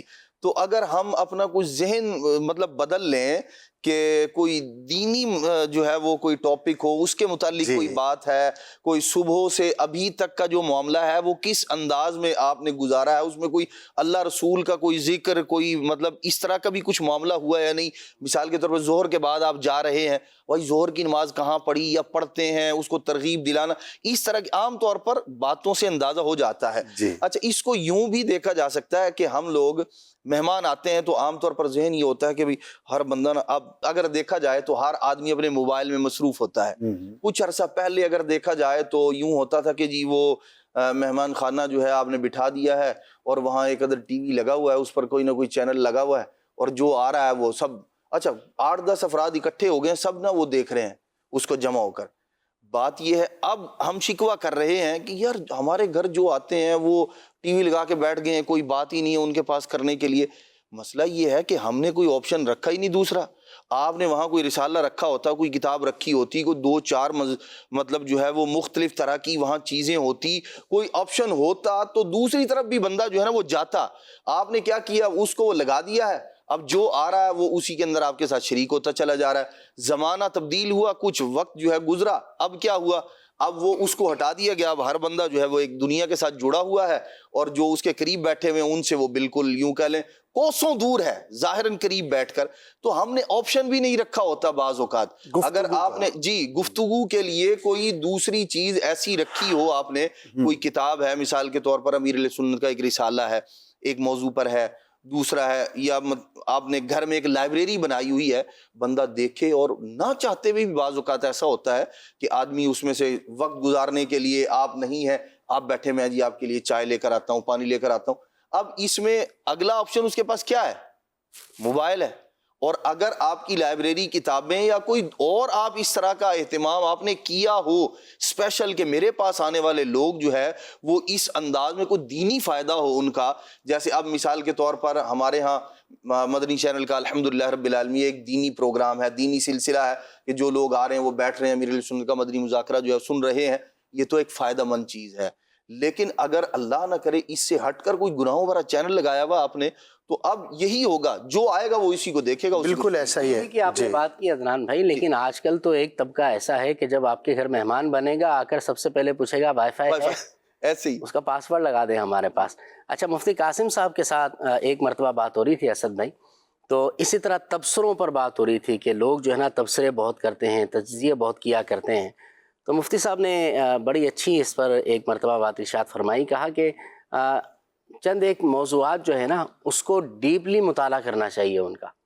یعنی کسی بھی ایک چیز پر تحقیق پورے مہینے میں ایک دفعہ کر لیں، یا اگر زیادہ آپ کا کتابوں سے لگاؤ ہے تو چلیں 2-3 موضوعات پر آپ جو ہے نا وہ مطالعہ کر لیں. مثال کے طور پر کوئی ایک ٹاپک آپ جو ہے نا وہ منتخب کریں گے کہ آج میں نے اس موضوع پر پڑھنا ہے. اچھا، ہر کتاب کا اسلوب الگ ہوتا ہے، ہر کتاب میں دلائل اور کانٹینٹ مواد مختلف ہوا کرتا ہے. ایک ہی موضوع پر آپ 10 کتابیں پڑھ لیں، اب وہ موضوع آپ کے ذہن میں جو پختہ ہوگا نا وہ ایسا ہوگا کہ جہاں کہیں آپ بیٹھیں گے تو علمی گفتگو میں حصہ لے سکیں گے آپ. مثال کے طور پر اگر علم غیب پر آپ نے پڑھنا ہے تو علم غیب مصطفیٰ صلی اللہ علیہ وسلم کا آپ مطالعہ کریں، تو آپ صرف ایک کتاب پر اکتفا نہ کریں، آپ علماء اہل سنت کی آپ 10 کتابیں پڑھ لیں. تو اب اس میں یہ ہوگا کہ بہت ساری آیات، احادیث، پھر اسی طرح عقلی دلائل، نقلی دلائل، وہ سب اس کے اندر موجود ہوں گے. اب دوبارہ جب کبھی بھی اس پر بات ہوگی تو اگر آپ کو وہ آیات لفظ بلفظ یاد نہیں ہے، احادیث یاد نہیں ہے، کم از کم اس کا مفہوم جو ہے نا وہ آپ کے ذہن کے اندر، نتیجہ آپ کے ذہن میں ہوگا. نتیجہ آپ کے ذہن لیکن میں یہی ہوگا. بات ہے جو سب سے ساری گفتگو کا جو ایک نچوڑ اگر ہم نکالتے ہیں کہ ہمارے پاس بات کرنے کے لیے کوئی اچھا موضوع ہونا چاہیے. اب اس کے لیے کیا کرنا ہے؟ کتابیں بھی پڑھی جا سکتی ہیں، علماء کی صحبت ہے، اہل علم کی صحبت ہے، وہ اختیار کرنا چاہیے. اور ایاز بھائی نے جو حکایت بیان کی تھی تو اس میں ایک اور میسیج یہ تھا کہ بجائے صرف تبصرہ کرنے کے ہمیں اس کے حل کی کوشش کرنی چاہیے. اور اینڈ یہی ہے، تبصروں سے ظاہر ہے کہ فائدہ نہیں ہوتا. تبصرہ بلا ضرورت اور بے جا جو ہے اسی کی مذمت ہے، ورنہ بعض تو پلیٹ فارمز ہی ایسے ہوتے ہیں کہ جہاں پر تجزیہ ہی کیا جاتا ہے، لیکن وہ سلیکٹڈ ہوتے ہیں، وہ ایسے نہیں ہوتے.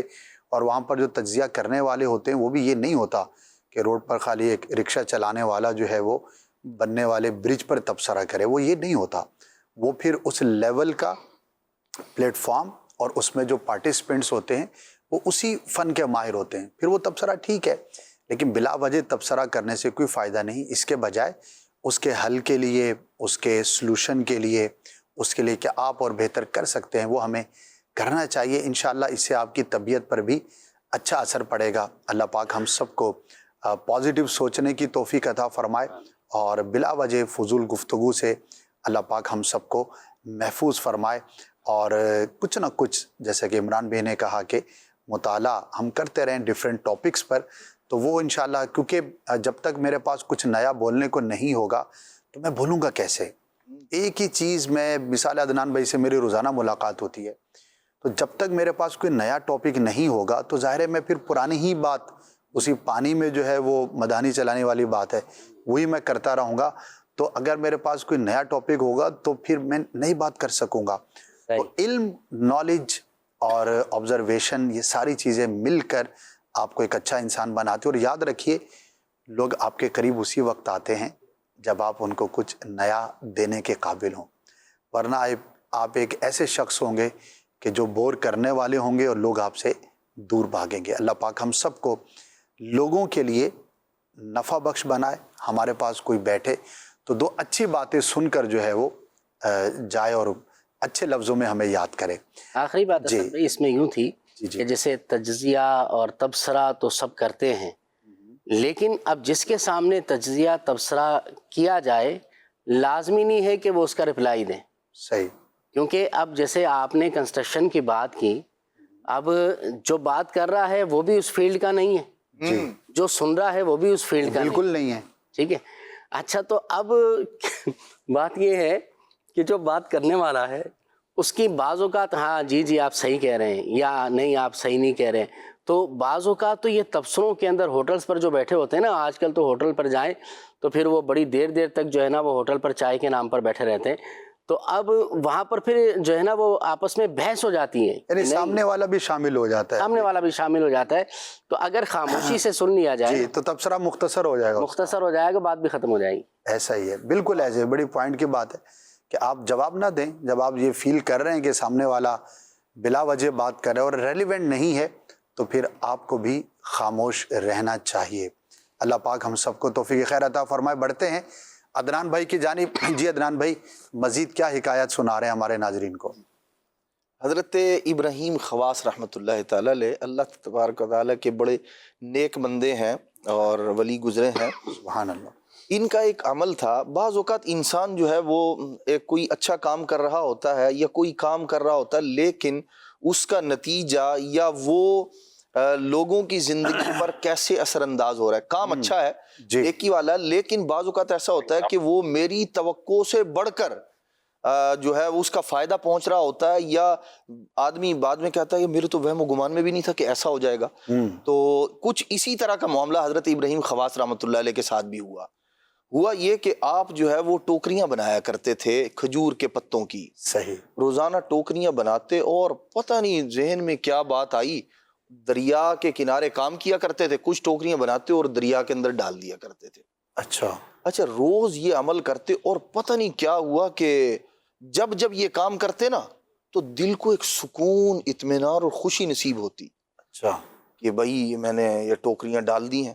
اب یہ ایک عجیب بات تھی ظاہر تو کہ بھائی بظاہر تو آدمی جو ہے وہ نقصان کر رہا ہے، اور لیکن بعض اوقات اللہ تبارک و تعالیٰ بندے سے کوئی کام لے رہا ہوتا بے ہے شک، جس کا اس کو بعد میں جا کے ادراک ہوتا ہے کہ دراصل میں نے جو کام کیا ہے اس پر میں نے کتنی نیکیاں جو ہے وہ اللہ تبارک و تعالیٰ کی رضا والے کام کر کے حاصل کر لی ہیں۔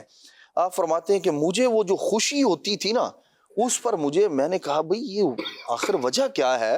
عموماً ایسا ہوتا ہے کہ نیکی کا کام کرنے کے بعد، کوئی اچھا کام کرنے کے بعد آدمی کو ایک فیلنگ، احساس ہوتا ہے کہ میں نے کوئی اچھا کام کیا ہے، بظاہر کچھ ایسا نظر نہیں آتا تھا، اور روزانہ ٹوکریاں جو ہے وہ ڈال دیتے۔ فرماتے ہیں کافی عرصے اسی طرح کرتا رہا میں کام، ایک دن میرے دل میں آیا، میں نے کہا بھائی دیکھوں تو صحیح ٹوکریاں جاتی کہاں ہیں، ہوتا کیا ہے؟ صحیح، فرماتے ہیں میں وہ دریا کے کنارے چلنا شروع کر دیا، میں نے چلتے فرماتے کافی دیر تک میں چلتا رہا، چلتے میں ایک جگہ پہنچا تو وہاں ایک بوڑھی عورت بیٹھی، اچھا، اور وہ بوڑھی عورت آنسو بہاری رو رہی ہے۔ اللہ اکبر۔ تو میں نے اس سے پوچھا کہ بھائی اماں تم یہاں کیوں رو رہی ہو، کیا بات ہے؟ انہوں نے کہا جی بیٹا بات یہ ہے کہ یہاں جو ہے نا روزانہ ادھر میں ایک بیوہ عورت ہوں، میرا شوہر جو ہے وہ انتقال کر گیا ہے، 5 بچے ہیں میرے، ان یتیموں کی کفالت میں کرتی ہوں، شوہر کا انتقال ہو گیا تو ایک دن جو ہے وہ میرے دل میں آیا کہ بھئی میں کچھ ان کے کچھ کھانے کے لیے نکلی گھر میں، کچھ بھئی یہاں دریا کے کنارے آئی کہ شاید یہاں سے کچھ محنت مزدوری کر کے یا کوئی چیز مجھے ایسی مل جائے جس سے میں اپنے بچوں کا پیٹ پال سکوں۔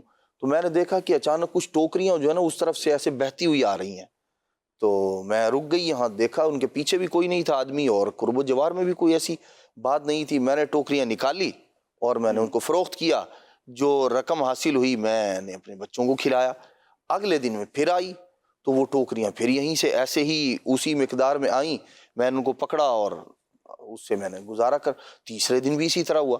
اب تو روز کا معمول بن گیا، میں روز آتی یہاں اور ایسے ٹوکریاں وہاں سے آتی، میں انہیں پکڑتی اور اپنے بچوں کو جو ہے وہ بیچ کر اس کا جو کھانا پینا ہوتا تھا ان کی ضروریات کو پورا کرتی۔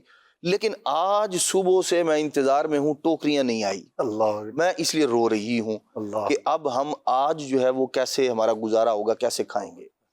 حضرت ابراہیم خواص رحمۃ اللہ تعالی ارشاد فرماتے ہیں آپ نے اسی وقت جب اس بات کا آپ کو ادراک ہوا کہ وہ جو میں ویسے ہی بھیج دیتا تھا، وہ جو خوشی مجھے محسوس جو ہو رہی تھی، میرا دل جو ہے وہ یوں کہہ لیں کہ جھومتا تھا اس کام کو کرنے کے بعد، فرماتے ہیں میں نے اسی وقت ایسے اللہ کی بارگاہ میں ہاتھ اٹھائے اور کہتے ہیں یا اللہ اگر مجھے یہ معلوم ہوتا کہ 5 یتیم بچے میری کفالت میں ہیں تو میں اس سے زیادہ ٹوکریاں بھیجتا۔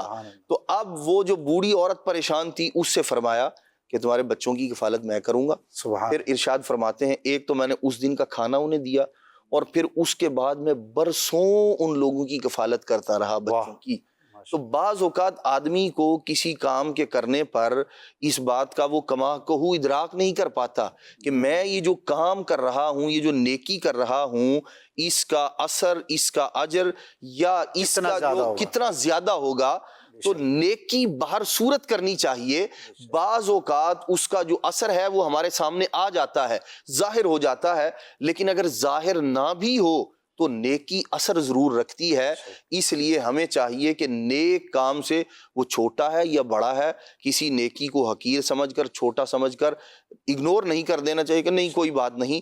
بعض اوقات ایسا ہوتا ہے کہ وہ چھوٹی نیکی بہت بڑے اثر کو لے کر آتی ہے، اور اس سے بعض اوقات معاشرہ بھی اثر لیتا ہے، اس کے اندر بھی بگاڑ جو ہے وہ سنوار کی طرف آ جاتا ہے، جو بگاڑ ختم ہو جاتا ہے، وہ چھوٹی سی چیز ہوتی ہے بعض اوقات۔ تو نیکی جو ہے وہ ہر حال میں کرنی چاہیے، اس سے بندے کو جو ہے ہمیں نہیں پتہ ہوتا، بعض اوقات اس کا امپیکٹ بہت بڑا ہوتا ہے، اور ہو سکتا ہے اس طرح کا نہ صحیح لیکن اس مفہوم کا کوئی واقعہ ہمارے ناظرین کے ساتھ بھی پیش ہوا ہو۔ بظاہر وہ چھوٹا سا کام تھا، لیکن کچھ عرصے کے بعد آپ نے اس کا بہت بڑا نتیجہ دیکھا۔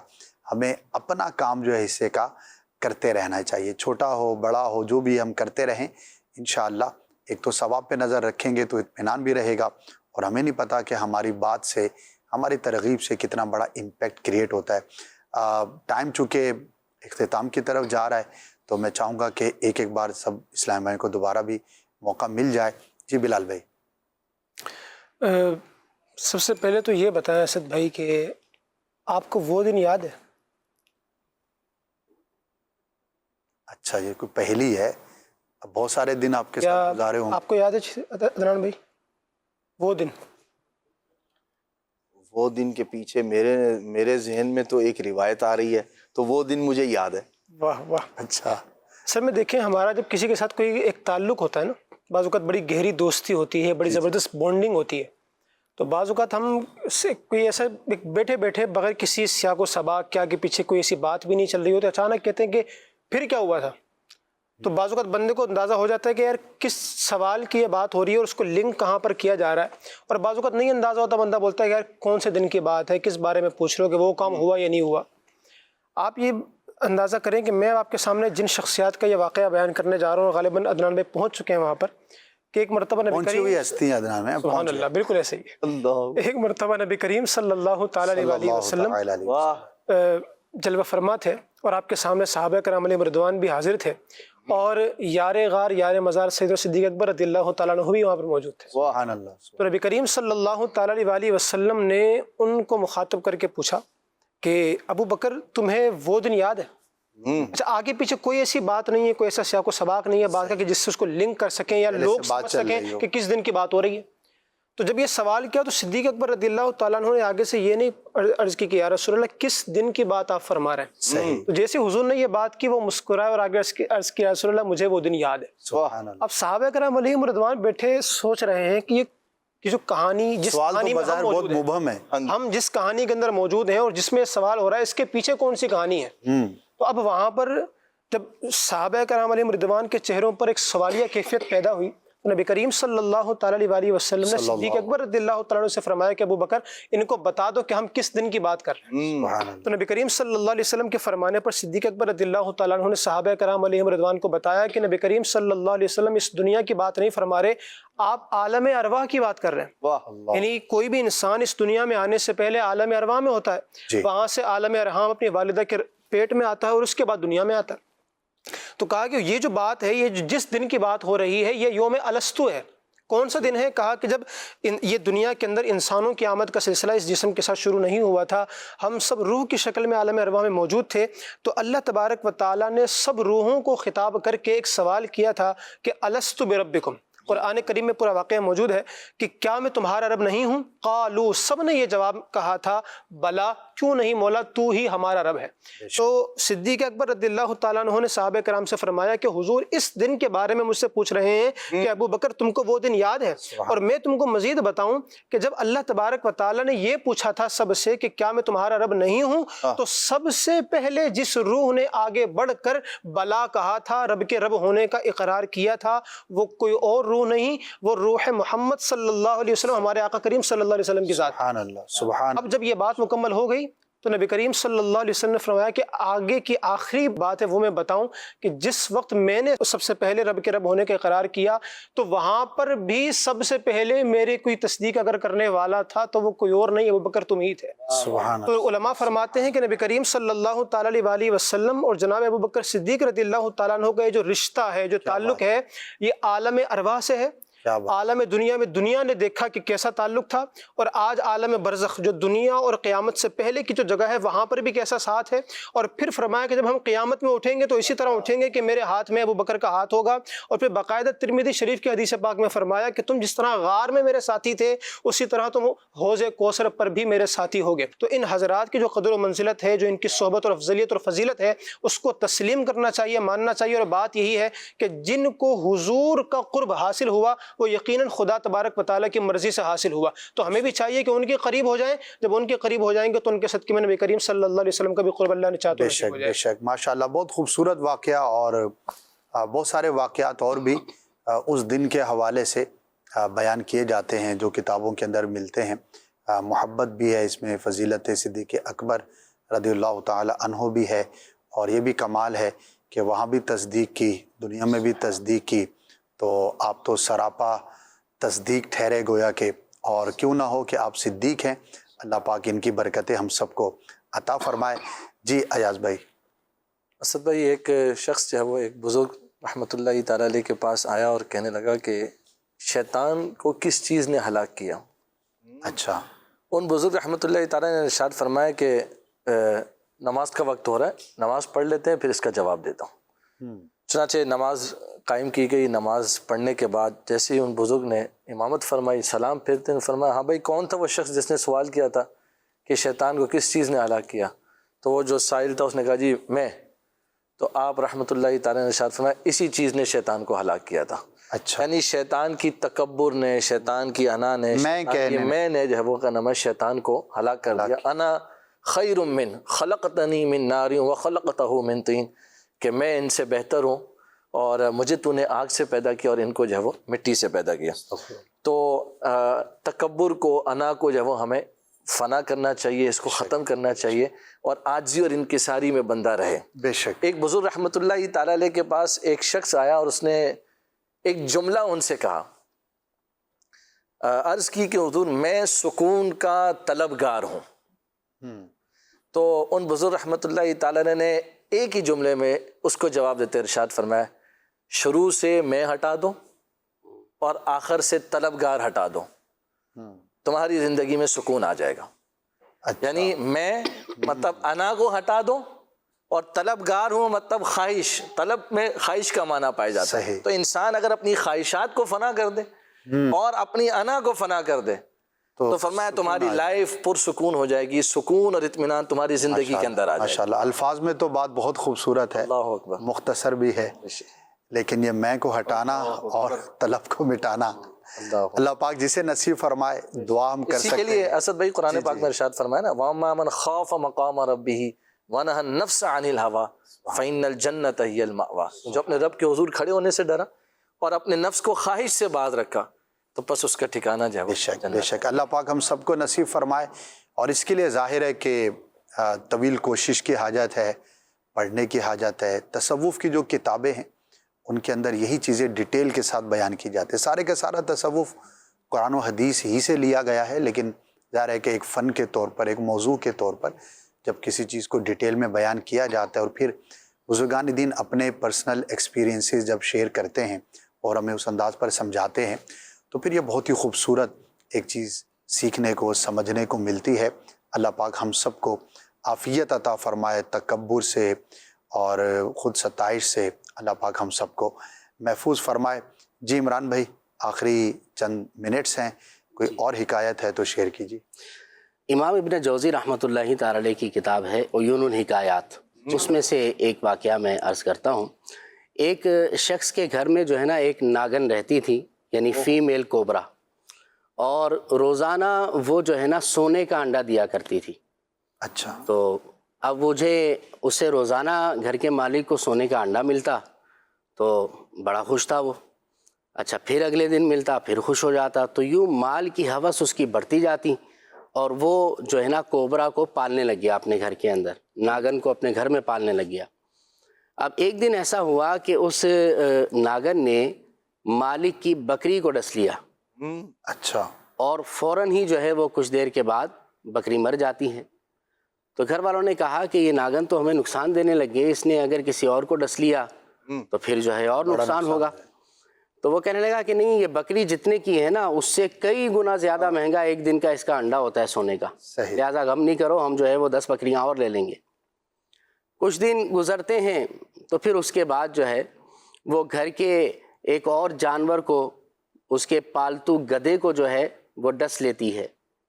کچھ ہی دیر کے بعد تڑپ تڑپ کر وہ گدھا بھی مر جاتا ہے۔ پھر گھر والے کہتے ہیں کہ نہیں، یہ دیکھو اس نے دوبارہ ڈس لیا ہے، اگر کسی اور کو ڈس لیا تو بڑا نقصان ہو جائے گا۔ لیکن اس کے جو ہے نا وہ دماغ میں ایک لالچ سوار تھی، سونے کا انڈا اس کے دماغ میں اٹکا ہوا تھا۔ کہنے لگا نہیں کوئی بات نہیں، ہم 2-4 سواریاں اور لے لیں گے، بس روزانہ سونے کا انڈا تو مل رہا ہے نا۔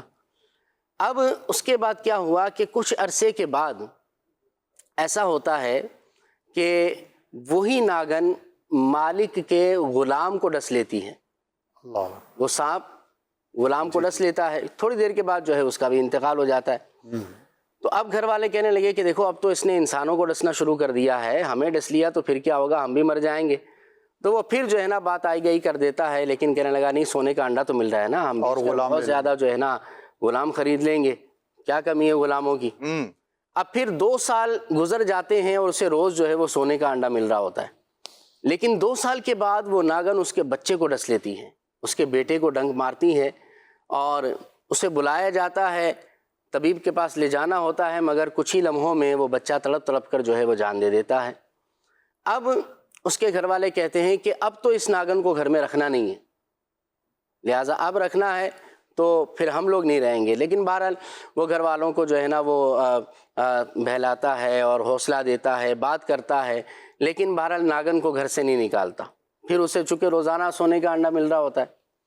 اب پھر کچھ عرصہ گزرتا ہے تو ایسا ہوتا ہے کہ اب وہ ناگن اس کی بیوی کو جو ہے نا ڈس لیتی ہے اور وہ مر جاتی ہے، انتقال کر جاتی ہیں۔ اب وہ کیا کرتا ہے کہ اپنے دوستوں کو بتاتا ہے کہ اس طرح کا معاملہ ہے، تو اس کے دوست کہتے ہیں کہ یہ تو تم نے بڑی بے وقوفی کی ہے، اسے گھر میں پالنا، یہ تو تم اپنے دشمن کو گھر میں پال رہے ہو، سونے کے انڈے کو نہ دیکھو، اگر اس نے تمہیں بھی ڈس لیا تو پھر کیا ہوگا۔ لہٰذا اب یہ ہوتا ہے کہ بھائی کہتا ہے کہ اب تو اسے میں نے ناگن کو مار دینا ہے، اب اس کو میں نے چھوڑنا نہیں ہے، اور وہ سارے انڈے جو ہے نا وہ اس کے پاس پڑے ہوئے ہوتے ہیں۔ اب وہ اسی ارادے سے اپنے گھر میں جاتا ہے کہ آج ناگن کو مار دینا ہے، آج تو سانپ کو گھر سے نکال دینا ہے، لیکن جیسے ہی وہ اس کے بل کے پاس جاتا ہے تو اسے نظر آتا ہے کہ اس نے ایک قیمتی موتی جو ہے نا وہ دیا ہوتا ہے، انڈے کے بجائے، سونے کے انڈے کے بجائے جو ہے نا زیادہ قیمتی موتی اس نے وہ دے دیا۔ اب وہ دیکھتا ہے تو اس کی پھر ارادہ اس کا چینج ہو جاتا ہے، کہنے لگا کہ چلو یہ تو اس سے بھی زیادہ مہنگا ہے، چلو کوئی بات نہیں، تو پھر وہ رکھنے شروع ہو جاتا ہے۔ لیکن ایک دن ایسا آتا ہے کہ وہی ناگن اس کو بھی ڈنک مار دیتی ہے، اس بندے کو بھی، مالک کو بھی ڈس لیتی ہے، اس کا بھی قصہ، اور اس کا بھی قصہ تمام ہو جاتا ہے۔ اب وہ چیختا چلاتا ہے تو اڑوس پڑوس کے لوگ، کچھ جاننے والے آتے ہیں، اور پھر وہ کہتا ہے کہ یہ سونے کے انڈے ہیں، یہ ہیرے جواہرات ہیں، یہ موتی ہیں، آج یہ میرے کسی کام کے نہیں ہیں، کیونکہ میں نے تو ابھی مر ہی جانا ہے، اور میں نے لالچ کی وجہ سے اس دشمن کو اپنے گھر میں پالے رکھا، اور اسی نے ایک ایک کر کے میرے خاندان کو ختم کر دیا ہے۔ تو لالچ بری بلا ہے، ہم بچپن سے سنتے آ رہے ہیں کہ لالچ بری بلا ہے۔ مال و دولت کا جو ہوس ہے، مال و دولت کی ہوس جو ہے، یہ بہت بری چیز ہے، اور حدیث مبارک میں بھی ہے نا کہ اگر کسی کے لیے مال کی ایک وادی ہو تو وہ تمنا کرے گا کہ دوسری اس کے لیے ہو جائے۔ تو مال و دولت کی ہوس جو ہے نا، یہ جتنی بڑھاتے چلے جائیں گے اتنی بڑھتی چلی جائے گی، دنیا کے پیچھے جتنا بھاگیں گے دنیا اپنے پیچھے اتنا بھگائے گی، اور اگر دنیا کو چھوڑ کر عبادت کی طرف لگ جائیں، زہد و تقوی اختیار کر لیں تو دنیا قدموں میں آ جایا کرتی ہے۔ تو بہرحال لالچ سے بچنا چاہیے، کیونکہ لالچ بری بلا ہے۔ جو لالچ کرتا ہے وقتی طور پر تو اسے فائدہ مل جاتا ہے، لیکن بالآخر وہ نقصان ہی اٹھاتا ہے۔ بے شک بے شک، بہت ہی خوبصورت انداز پر بزرگوں نے یہ حکایات جو ہے وہ ہمارے سمجھانے کے لیے، ظاہر ہے حقیقت میں ایسا نہیں ہوتا، لیکن حکایت جو ہے وہ بعض اوقات حقیقت پر مبنی بھی ہوتی ہے، اور بعض اوقات سمجھانے کے لیے ایک قصہ یا حکایت یا سٹوری کو بیان کیا جاتا ہے تو ہمیں یہ غور کرنا ہے کہ ہم نے وقتی فائدے کے لیے کہیں بڑے نقصان کو اپنے پاس تو نہیں پالا ہوا.